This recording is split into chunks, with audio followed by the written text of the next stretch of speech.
नमस्कार, स्वागत है आप सभी का इस कार्यक्रम में। आज इस कार्यक्रम में बातें एक बहुत ही दिलचस्प विषय में। जी हाँ, साहित्य और सिनेमा। कहते हैं कि साहित्य और सिनेमा ये दोनों ही मानवीय संवेदनाओं का आईना है, जहाँ एक ओर साहित्य शब्दों को जीवन में चित्रित करता है, तो वहीं दूसरी ओर सिनेमा शब्दों को पर्दे पर जीवंत बना देता है। कहते भी हैं कि साहित्य समाज का आत्मा का रूप है, तो वहीं सिनेमा उसका प्रतिबिंब।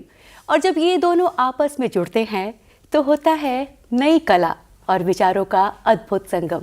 आज इसी विषय पर हम बात करेंगे और इस विषय पर बात करने के लिए हमारे साथ स्टूडियो में आ चुकी हैं काशी हिंदू विश्वविद्यालय के हिंदी विभाग में सहायक आचार्य के पद पर कार्यरत डॉक्टर प्रीति त्रिपाठी। बहुत बहुत स्वागत है प्रीति जी आपका। और नमस्कार आपको। हम भगवान शिव की नगरी काशी में बैठे हैं। कहते हैं कि ये नगरी भगवान शिव की है, साथ ही साथ इसको कला और साहित्य की नगरी भी कहा जाता है।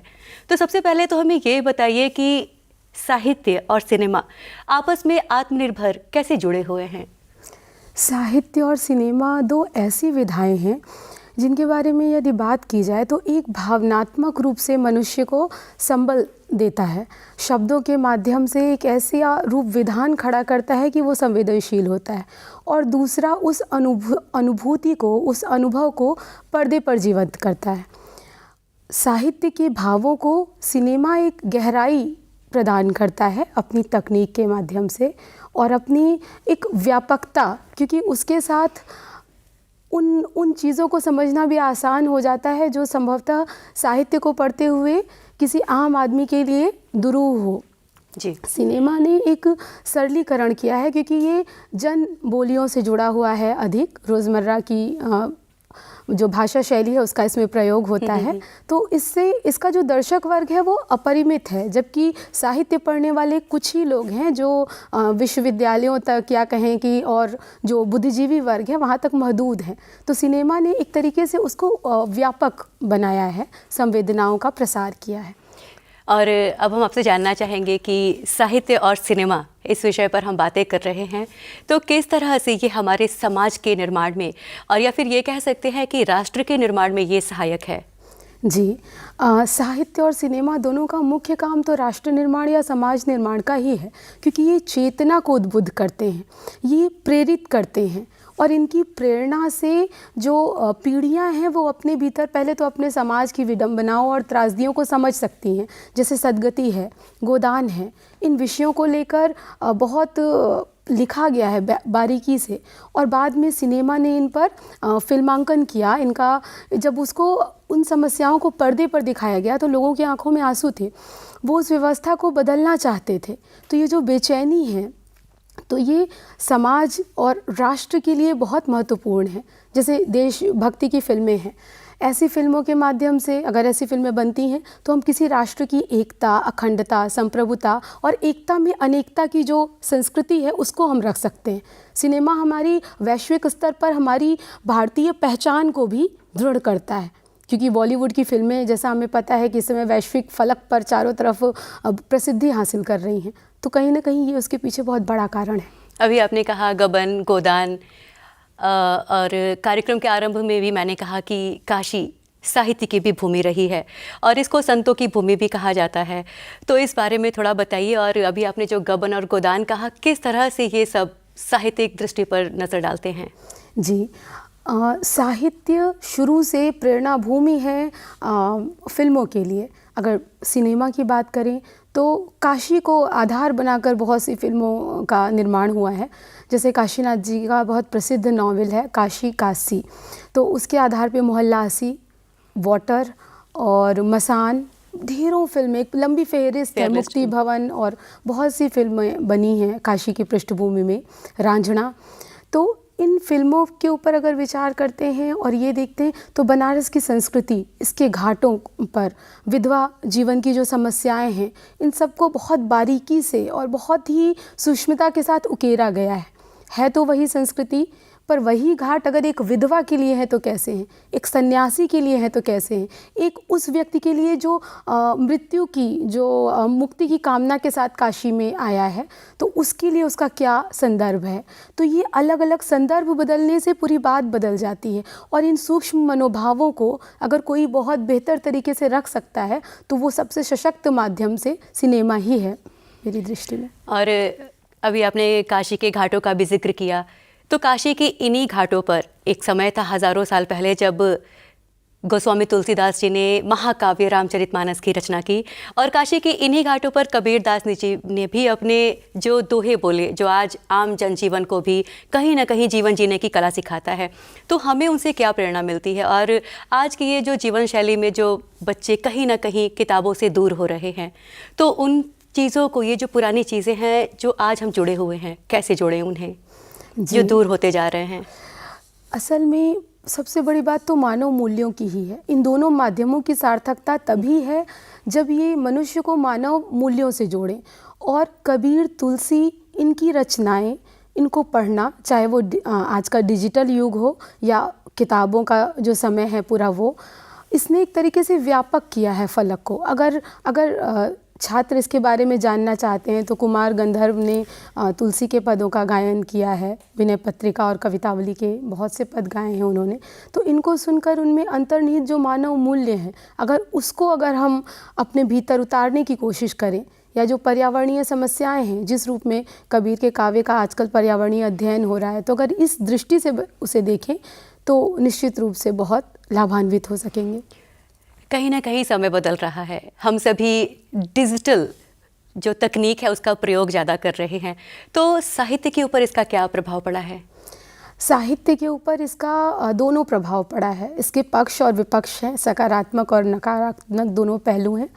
पर मुझे ये लगता है कि इससे एक व्याप्ति, उसने विकल्प तो उपलब्ध कराए हैं पर विचलन भी बढ़ा है, बहुत व्यापकता बढ़ी है। तमाम ई कंटेंट है, ई पुस्तकालय है, ऑडियो बुक्स हैं, बहुत सी चीज़ें नई आई हैं। ब्लॉग्स के जरिए अभिव्यक्ति को नए नए आयाम मिले हैं। लेकिन इसके साथ ये भी है कि अगर आप तकनीक का सही इस्तेमाल नहीं करेंगे तो उसका दुरुपयोग होने की संभावना है और इससे एक भ्रमित होने की आशंका है। तो विवेकपूर्ण उपयोग अगर हम तकनीक का करते हैं तो ये हमारे इस पूरे दायरे को बढ़ाती है। मतलब विद्यालयों में, विश्वविद्यालयों में मुझे लगता है कि डिजिटल जो माध्यम है, जो साहित्य से संबंधित या तमाम कला की दुनिया में जो महत्वपूर्ण चीज़ें हैं, उनको पाठ्यक्रम में सम्मिलित करना चाहिए और इससे हमारी दुनिया सीमित नहीं होगी, थोड़ी और व्यापक ही होगी। बहुत अच्छा बताया आपने।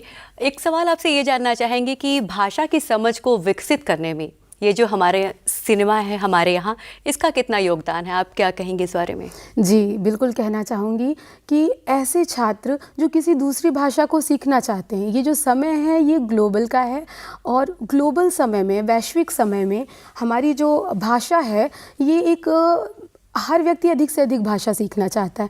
तो फिल्में एक बहुत ही सकारात्मक माध्यम बन के हमारे सामने आई हैं, क्योंकि अगर कोई गैर हिंदी भाषी छात्र है, मान लीजिए उदाहरण के रूप में, तो वो हिंदी सीखना चाहता है, तो उसके सामने अगर आप उसको कोई फिल्म की कोई क्लिप दिखाते हैं और उससे कहते हैं कि इसका चित्रण कीजिए या संवाद लिखिए इस विषय पर, या आप ये जो पूरा आप क्या समझते हैं इसकी समीक्षा कीजिए, तो इससे उसके भाषाई कौशल का विकास होता है। क्योंकि वो फिल्मों में उन सूक्ष्म मनोभावों को भी देख रहा है, किस परिस्थिति में कौन सा शब्द कहाँ बोलना है। ये किताबों में नहीं है, किताबों में तो सिर्फ उसका शब्दार्थ मिलेगा, निरूपण मिलेगा, लेकिन सही शब्द का, सही वाक्य का किस जगह कैसे उपयोग करना है ये हमें फिल्में बताती हैं। तो भाषिक क्षमता को बढ़ाने में मुझे लगता है इनका बहुत महत्वपूर्ण योगदान है सिनेमा का। जी, और हम ये भी जानते हैं कि ऐसे बहुत से साहित्यिक कृतियाँ हुई हैं जिन पर बहुत सी फिल्में बनाई गई हैं, तो उस बारे में कुछ बताइए। जी, साहित्यिक कृतियों का फिल्मों में रूपांतरण होना कोई नया नहीं है, क्योंकि पूरी एक लंबी फहरिस्त है। मैं हैमलेट से हैदर प्रभावित है और देवदास अनेक भाषाओं में बनाई, लोगों ने अपने अपने हिसाब से बनाई। प्रेम, पीड़ा और सामाजिक प्रतिबंधों को लेकर जिस तरीके से पूरी इसमें बात की गई है, हर रचनाकार, हर फिल्मकार उसमें नए तरीके से खुद को सजोता है और हर पीढ़ी उसे हिट करती है। तो ये जो एक पूरा साहित्यिक फिल्मों की जो गहराई है उसका जब हम दृश्य श्रव्य फॉर्म में रूपांतरण करते हैं तो उसकी कुछ अपनी कठिनाइयाँ तो हैं, लेकिन उसकी पहुंच बहुत व्यापक हो जाती है और हर व्यक्ति उससे जुड़ता है। तो ये एक बहुत महत्वपूर्ण चीज़ है। अगर हम चाहते हैं कि हमारी साहित्य से आम जनमानस भी जुड़े और उसका प्रसार चारों तरफ चतुर्दिक फैले, तो मुझे लगता है महत्वपूर्ण कृतियों पर जो फिल्में बनाई जा रही हैं वो जारी रहेगा। जैसे चेतन भगत की हाल ही में हाफ गर्लफ्रेंड उसको आधार बना के फिल्म बनी है। तो ऐसे तमाम जो बेस्ट सेलर किताबें हैं या जो महत्वपूर्ण किताबें हैं किसी भी युग की, उसका फिल्मांकन महत्वपूर्ण है और होना चाहिए। और आज के समय में ये जो भूमंडलीकरण है, ऐसे किस तरह के साहित्यिक कृति की जो है सिनेमा बनाया जाए जो आज के युवाओं के लिए बहुत ही लाभदायक हो? जी, भूमंडलीकरण के दौर में वैश्विक समस्याएं हमारी अपनी समस्याएं होकर उपजी हैं। तो हमें अपनी संस्कृति को अक्षुण्ण रखते हुए और विश्वग्राम का हिस्सा बनना है। तो विश्वग्राम का हिस्सा हम कैसे बनेंगे? उनकी जो चिंताएं हैं, जैसे मानव के जो नैतिक मूल्य हैं, जैसे पर्यावरणीय चिंताएं हैं, या आज सत्य एक रेखीय नहीं है। आज सत्य जो है वो एक ओपन एंडिंग की मांग करता है। एक ही समय में तमाम चीज़ें सत्य हैं। जैसे एक समय केवल नायक नायिका थे, पर नायक नायिका के साथ जो हाशिया है वो भी महत्वपूर्ण होकर उभरा है। जैसे ट्रांसजेंडर्स की समस्या है, जैसे दलितों की, स्त्रियों की समस्याएं हैं। तो इन सबको अगर स्वर मिलता है साहित्य में, सिनेमा में, तो ये महत्वपूर्ण होगा। हाशिए को मुख्य धारा में लाना मेरे ख्याल से ज़रूरी है आज की फिल्मों में, आज के उत्तर आधुनिक और वैश्विक दौर में। जब हम एक पढ़ाई, अपनी शिक्षा की तरफ चलते हैं तो हम स्ट्रीम कोई सा भी चुने, आप ज़रा ये बताइए कि हम साहित्य से जुड़ें, ये हमारे लिए कितना ज़रूरी है, खासकर हमारी युवा पीढ़ियों के लिए? जी, साहित्य मनुष्य को मनुष्य बनाता है। जैसे इसे आप एक उदाहरण से समझ सकती हैं। जैसे राग है, रागों का उल्लेख तो किताबों में, संगीत की किताबों में मिल जाएगा, पर उसे जीने के लिए मंच चाहिए। ऐसे ही साहित्य को जीवन में वो सबको साथ लेकर सबके हित की कामना करने वाला ही साहित्य है। साहित्यस्य भावः साहित्यम, जो मनुष्य की उन वृत्तियों को, जो सोई हुई वृत्तियां हैं और आमतौर पर जिनका प्रस्फुटन नहीं हो पाता, तो साहित्य की और कुछ मायने में सिनेमा की भी सार्थकता इसी चीज़ में है कि वो मनोरंजन से अलग हटकर मनुष्य के भीतर उन छुपे हुए आयामों को भी उद्घाटित करें जो उसको एक सार्थक जीवन जीने में और उसे एक भावी समाज के निर्माण में सहायक हो सके। और अब कार्यक्रम में वक्त हो चला है विदा लेने का, तो चलते चलते हमारे आज के दौर के जो बच्चे हैं और युवा हैं, आप उनको क्या संदेश देना चाहेंगी?